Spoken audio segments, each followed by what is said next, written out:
I have it. This I'm going by the law, Your Honor. I'm not just making No, up you're not anything. going by the law. You're making up the law as you go along. You're not going to make a mockery of the judicial system, which is what you're attempting to do. You're Man, also not going to waste this court's time and resources on cases, on arguments that are invalid.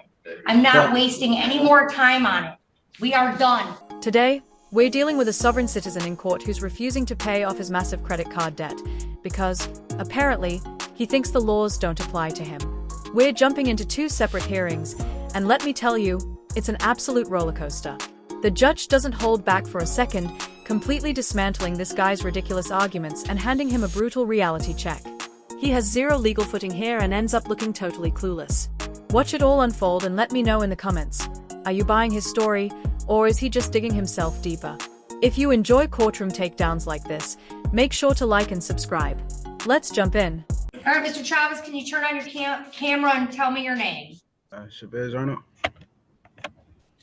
There you go. All right, so Mr. Chavez, do you have all of that now? No, like he said, I didn't. After 10 days, he just sent. I mean, I could check my email, but I haven't received anything from him. Did you receive all the documents you requested? No. Mr. Royce, when were they sent? They were sent all documents except for he had requested internal accounting records of Chase Bank, just generally, not specific. But the Chase Bank record relative to his account statements were provided. Okay.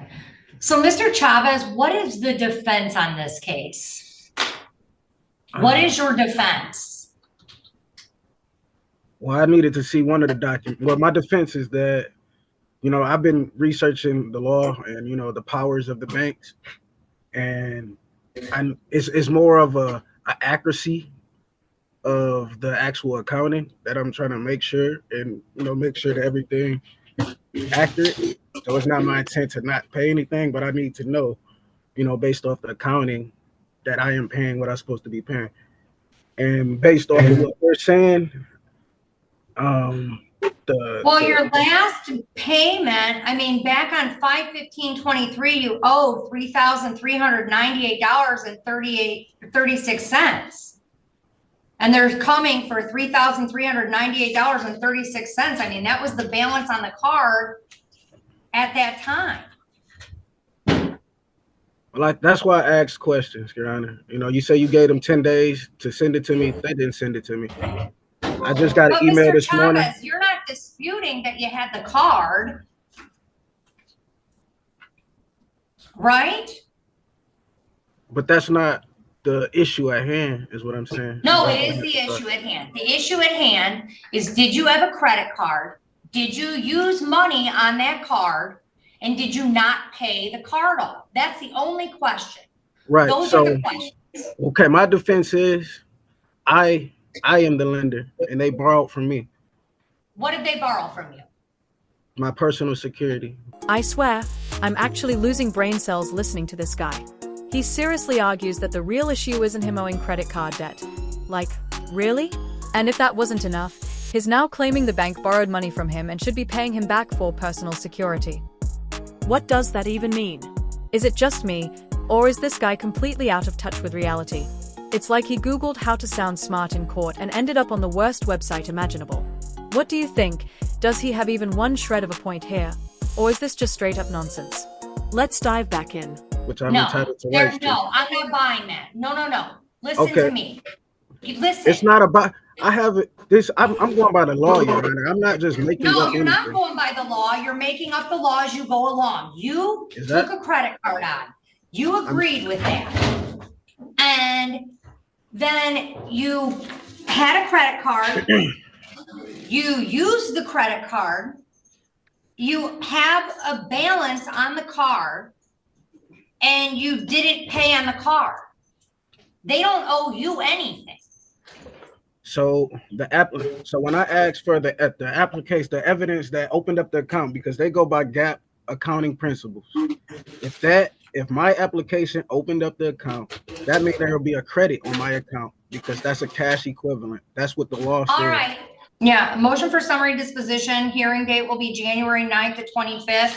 And the motions to be filed forthwith, and a copy obviously is to be provided to Mr. Chavez. And we'll see you back on January 9th, 2025 at 9:30 a.m. for the hearing. Thank you, Your Honor. That wraps up the first hearing, and wow, what a train wreck that was. But buckle up, because we're jumping straight into the second hearing, and things go completely off the rails. This time, the judge absolutely loses it on the sovereign citizen, and honestly, it's worth sticking around for. His excuse in this round? It's so ridiculous, it's actually hilarious. You won't believe the nonsense he tries to pull. Let me know in the comments what you think of this guy so far. And yep, you heard right, this is another debt he's trying to dodge. Let's dive in. All right, and I've got Mr. Chavez back. Do I have Discover Bank still? Yes, Your Honor. All right, Mr. Chavez, can you turn on your camera and your microphone, please, sir? All right, we're back on 24010674, the Discover Bank versus Arnold Chavez. All right, and I know that we had a previous court date on this on October 10th, and the default was filed. And then an objection was filed timely on this case. So we're here to set aside the judgment. What's your motion, Mr. Chavez? Well, that day, Xfinity, I have Xfinity internet, and they was working in my area. And I have proof of. I talked to them in the chat. They confirmed it, and I have they gave me a bill credit for the inconvenience, so that's why I wasn't able to attend, because I was having problems with my internet. All right, and just so you know, Mr. Gopal, we did have notice that he had contacted the court and that he was unable to get on that day. Oh, he contacted the court on October 10th? I'm not sure if it was on October 10th, but it was shortly thereafter. If it wasn't October 10th, that he was having internet issues and could not get on. So here's what we're doing. I'm assuming, Mr. Chavez, do you have a defense on this case? I just want to go through the due process. Okay. All right. Here's what we're going to do. Arnold indicates that he does not dispute that the card was taken out.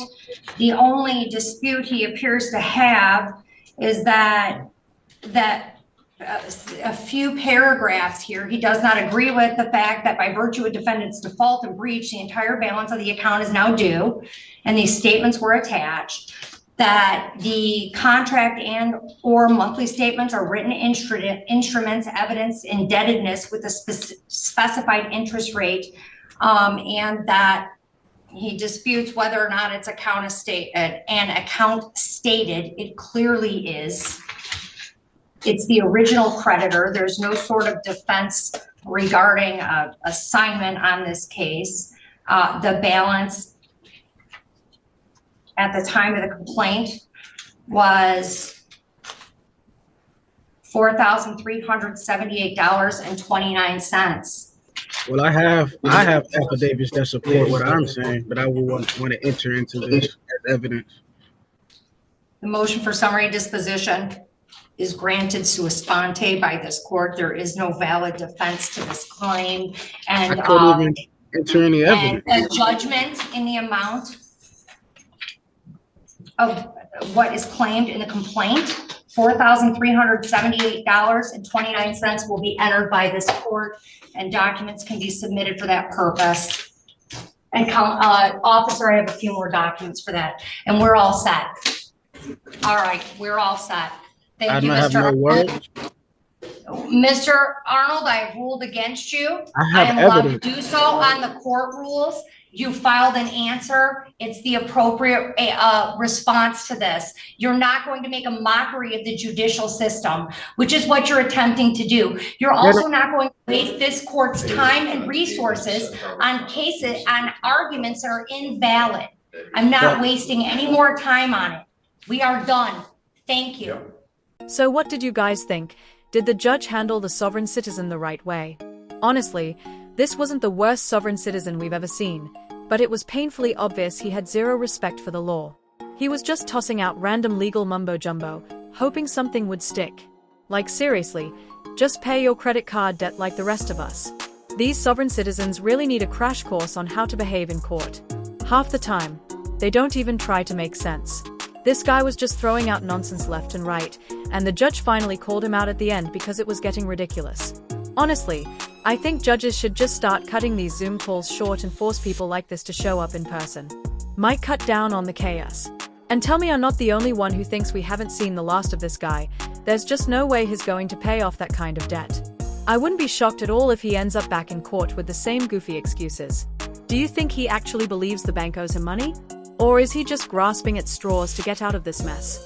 Either way, this guy was a one-man circus.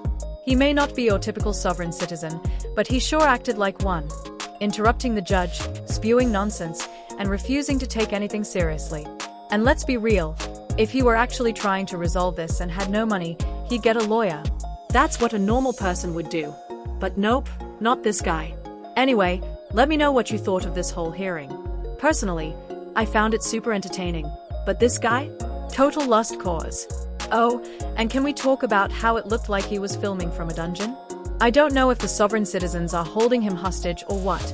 Appreciate you all for watching. Drop your thoughts in the comments, and take care.